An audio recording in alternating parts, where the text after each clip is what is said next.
Olá pessoal, fica aí mais uma dica de direito penal e de processo penal para vocês. Se gostarem, não esqueçam de curtir e de seguir o nosso canal.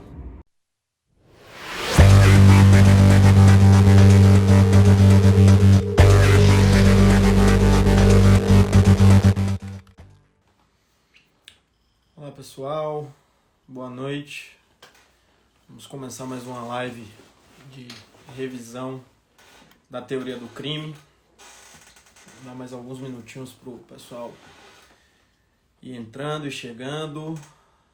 Hoje nós fizemos um post com alguns cards tratando do elemento subjetivo do tipo.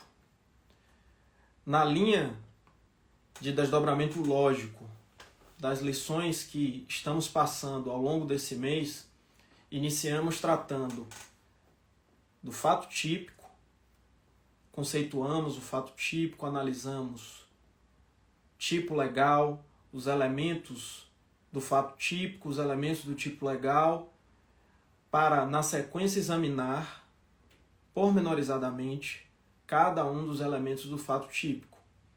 Por isso, na sequência, estudamos as teorias da conduta. Vale lembrar que a nossa ideia aqui é postar alguns cards que possibilitam a revisão rápida das principais teorias ligadas à teoria do crime e, com a live ou o vídeo, possibilitar o entendimento desses cards, certo? Então não há uma tentativa de ser exauriente. Desativar os comentários.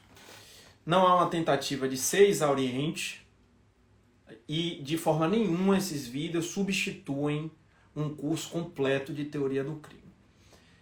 Feita essa breve digressão, que eu sempre faço no início das nossas lives, no início dos nossos encontros, vamos passar exatamente para a temática que foi o objeto da revisão de hoje. Que temática é essa? O elemento subjetivo do tipo. Fizemos um recorte para tratar hoje do dolo, retomando o início da análise. O elemento subjetivo do tipo é examinado hoje no campo do fato típico e, mais especificamente, no campo da conduta, em razão da teoria finalista, uma teoria que nós abordamos no encontro passado ao tratar das teorias das condutas.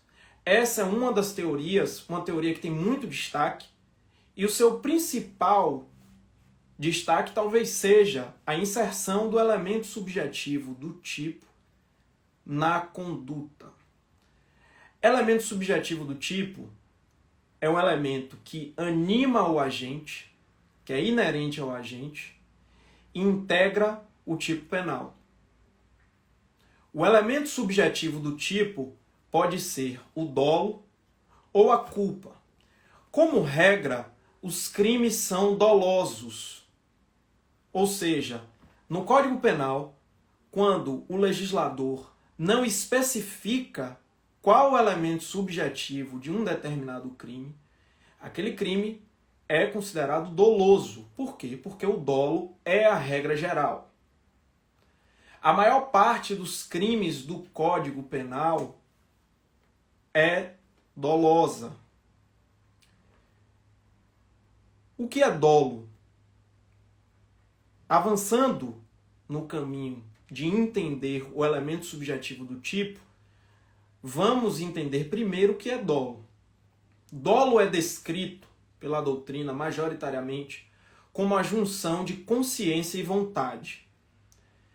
Vejam, como eu dizia, o elemento subjetivo do tipo é um elemento que integra o agente, é inerente ao agente e está previsto no tipo penal.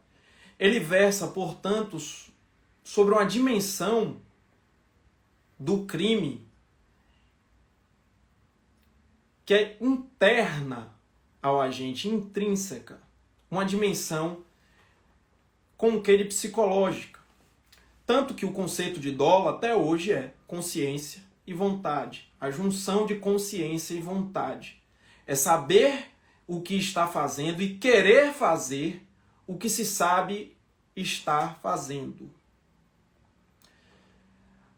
Mas sobre o dolo, de uma forma mais detalhista, existem 3 teorias que são, na verdade, o objeto maior da nossa síntese. Quais são as teorias do dolo? Primeira teoria da vontade. De acordo com a teoria da vontade, há dolo quando o agente tem a intenção, almeja um determinado resultado. A gente quer um determinado resultado. Ele vislumbra a possibilidade de ocorrência do resultado e o deseja. Uma segunda teoria sobre o dolo é a teoria da representação. Para a teoria da representação, há dolo nas situações em que o agente meramente representa a possibilidade de ocorrência do resultado. A teoria da representação propugna, defende que não haja uma investigação sobre a vontade do agente. Por que a teoria da representação surge? E isso pode facilitar a apreensão de vocês, a retenção, a formação da memória de vocês. Por que surge a teoria da representação? Vejam, meus amigos, minhas amigas, o dolo é uma matéria de difícil comprovação.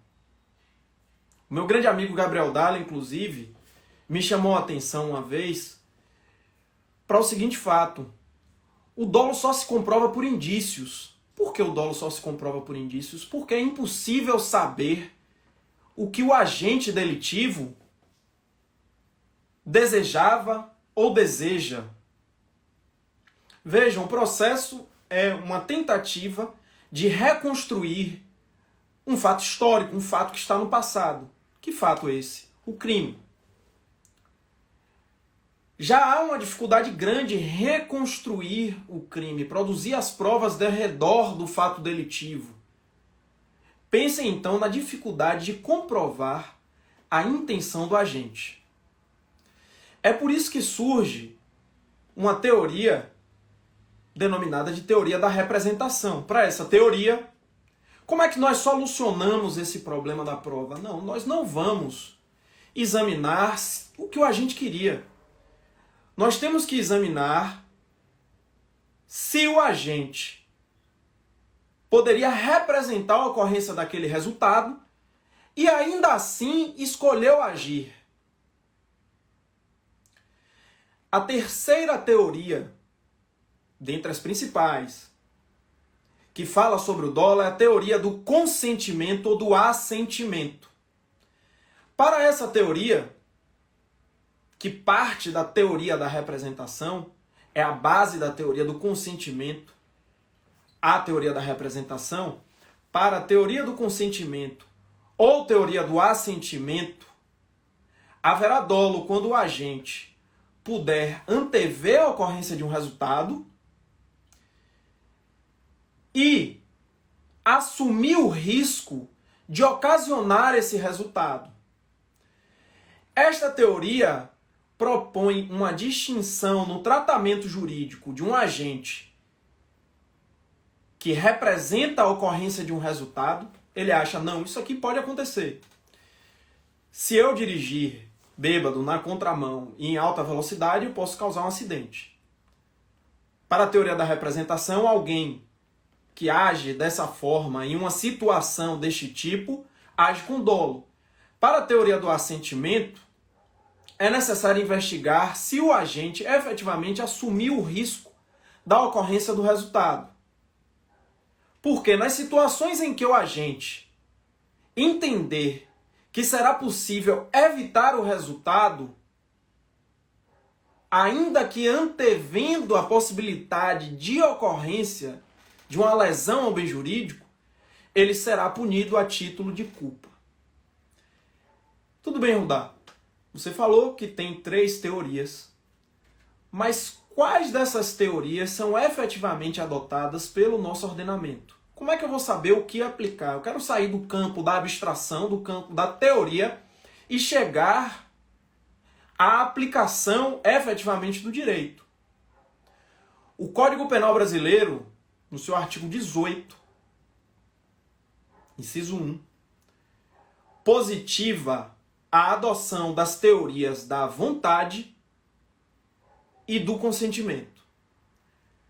Haverá dolo, de acordo com a literalidade do dispositivo previsto no Código Penal, quando o agente tiver a intenção de causar o resultado, ou ainda quando o agente representar a possibilidade de ocorrência do resultado e assumir o risco de ocasioná-lo.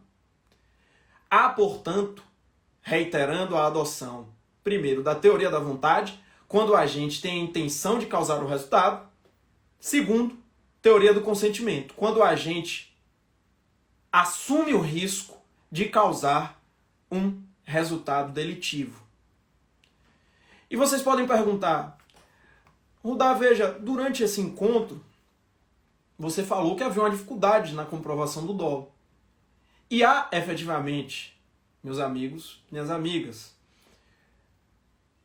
Mas é possível, no processo, tentar reconstruir a intenção do agente a partir de elementos indiciários. Para pegar um exemplo de um homicídio ou de uma lesão corporal, vamos pensar uma lesão corporal. Como é que eu vou distinguir a lesão corporal de uma tentativa de homicídio? Você precisará investigar e veja, aqui eu já não estou falando da definição do dolo, eu estou falando da colheita de elementos para saber se em um caso concreto houve ou não dolo. Você investigará a sede das lesões, o instrumento empregado para causar as lesões, a compleição física do agente e da vítima, dentre outros elementos. Então, a dificuldade de redor da comprovação da intenção do agente não impediu o legislador de adotar a teoria da vontade. Para fechar, a adoção da teoria da vontade e da teoria do consentimento no Código Penal não implica a extirpação no ordenamento de outras espécies de dolo de acordo com a classificação que a doutrina faz. Não é objeto desse encontro falar dessas classificações, mas só para dar um exemplo. O dolo cumulativo, que é próprio da progressão criminosa, é uma construção doutrinária, é uma construção válida, já que a doutrina representa uma tentativa de melhor interpretar o ordenamento, de melhor explicá-lo. Então, dizer que o Código Penal adotou a teoria da vontade e também a teoria do consentimento não implica dizer que essas outras espécies de dolo inexistem no Brasil. Certo, pessoal? Como de costume, eu vou lançar uma caixinha aí para que vocês eventualmente possam colocar dúvidas acerca dessa temática. Elemento subjetivo do tipo, teorias do dolo. Vamos juntos. Obrigado pela presença e avante.